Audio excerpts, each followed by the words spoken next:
Continuamos con mi exposición. Aquí en el tema 2, el Papa Gregorio VII, como estaba hablando anteriormente, se remonta al siglo VI y hace mención al Papa Gregorio VII, quien es el causante de una reforma llamada la Reforma Gregoriana, llamado así por su nombre. Y su principal objetivo era la división del poder de la Iglesia y el poder del Estado, es decir, aquí ya toma fuerza lo que es el feudalismo. Aquí ya comienza a regir el nuevo régimen del feudalismo. Y el Papa con esta reforma lo que él pretendía o lo que él quería era que la iglesia se enfocara en la parte espiritual y dejara a un lado la parte material, que era lo que tenía que ver con el feudalismo, para estar libres de compromisos materiales y otro tipo de compromisos con los líderes del feudalismo y promulgar así la religión y dar a conocer la religión en todo su esplendor, y que era básicamente lo que se encargaba la iglesia en su momento, que era su principal objetivo, dar a conocer el movimiento cristiano, que era lo que estaba surgiendo en ese momento. Entonces, este papa lo que buscaba con esa reforma era eso, era dividir la iglesia, la parte espiritual, del Estado, que era la parte material. Lógicamente esto tuvo muchos contradictorios, porque los papas, la parte religiosa, las personas que hacían parte de la iglesia y también hacían parte del Estado, porque tenían bienes materiales, tenían rentas y tenían muchos beneficios del feudalismo. Entonces ellos lógicamente no querían desprenderse de esa parte. Y esto tuvo mucha contradicción con este papa y con su reforma. Aquí buscaba una iglesia más pura, más libre de compromisos materiales, como lo dije anteriormente, las cuales condicionaban el actuar de la espiritualidad y de esta forma cumplir con su verdadero propósito, que era promulgar y dar a conocer el cristianismo en todo el mundo. Esta reforma tuvo dificultades, vuelvo y repito, porque muchos integrantes de la iglesia tenían bienes materiales y gozaban de los privilegios que les brindaba el feudalismo, y por el egoísmo natural del hombre.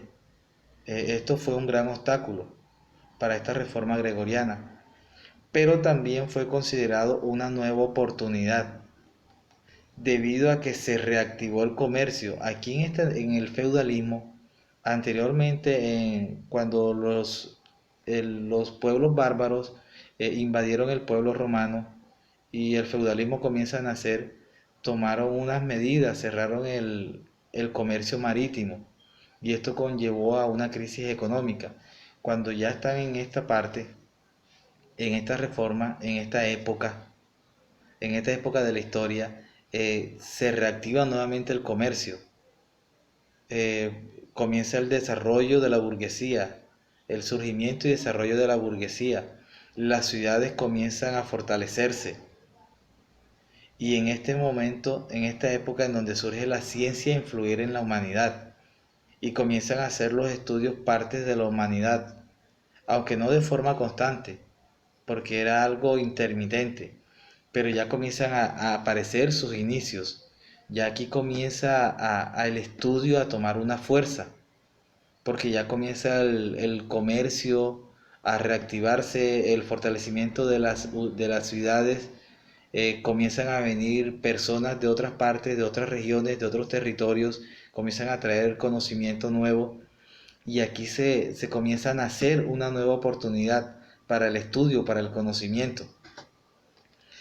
Pasando a la tercera etapa, al tercer tema, que son las universitas primigenias o el poder del saber.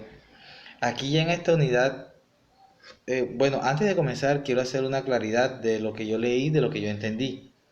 Aquí las universitas etimológicamente vienen de la palabra onus, que significa unidad, y berto, que significa variedad o diversidad, y que en una conjugación semántica se convierte en universitas, que es multitud de todas las cosas con sentido de convergencia y unidad. es decir, unidad de la diversidad, lo cual da origen a la universidad. Esta palabra de universitas es lo que da origen posteriormente a las universidades, a la palabra de universidades. Es la unidad de lo diverso a través del saber. Toda la diversidad hacen referencia, cuando hablan de diversidad, hacen referencias a las ciencias, a las disciplinas que se estudian y que se unen a través del saber, a través del conocimiento. Esto es lo que yo entiendo de la parte de universitas. Bueno, aquí podemos entender la universidad como una institución que es fundamental e indispensable para la sociedad y de largo tiempo, que es estable de vigencia durante toda la historia, la cual tiene y opera bajo sus propias leyes, que no depende de intereses individuales y que está por encima de cualquier poder terrenal del que hace parte el hombre. Así como les decía, anteriormente estaban los dos poderes, el poder de la iglesia, que eran los jefes eclesiásticos, y el poder del feudalismo, que eran los jefes de los pueblos bárbaros que habían invadido el imperio romano y que se habían adueñado del imperio romano como tal. Entonces, aquí es donde estos dos poderes comienzan a regir, pero cuando comienzan a nacer las universidades, cuando comienzan a nacer en las universitas, esto estaba por fuera de esos dos poderes, porque ellos buscaban era el conocimiento, y ellos se enfocaban era en el conocimiento, en la razón. Y entonces estos dos poderes se enfocaron en las universitas, en el saber. ¿Por qué? Porque era la forma más rápida y el argumento más válido por medio de la razón demostrar el poder que ellos tenían, hasta dónde llegaba su poder y qué era lo que gobernaba. Entonces los dos tenían ese interés en común, que era la universidad, era el conocimiento, era el saber, era el estudio del conocimiento. Pero ¿qué pasaba? Que ese estudio debía estar por fuera de esos dos poderes, para no ser influenciado ni por el uno ni por el otro. Entonces, eso era lo que se daba en esta parte, en esta unidad, que son las universitas.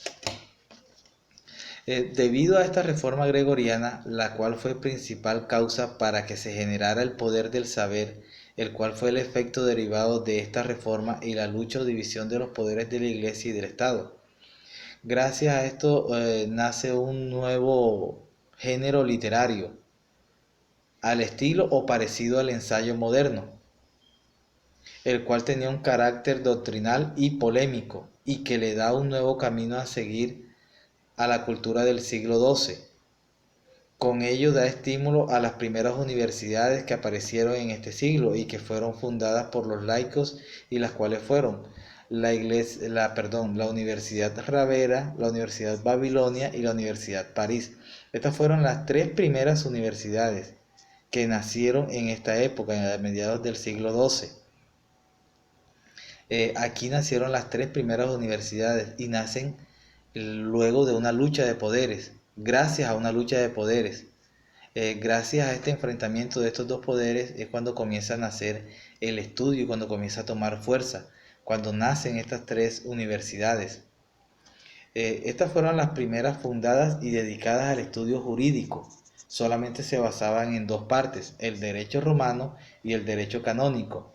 El derecho romano hacía parte, básicamente se dedicaban a establecer por medio de la razón de dónde nacen, de qué está hecha, qué es lo que puede afectar y hasta dónde llega la autoridad del Estado y la autoridad de la Iglesia, al igual el estudio de sus relaciones y su supremacía, es decir, qué es lo que comprende, qué es lo que abarca y de qué forma afecta cada uno de estos poderes a los integrantes del imperio o a los integrantes del territorio, lo que decía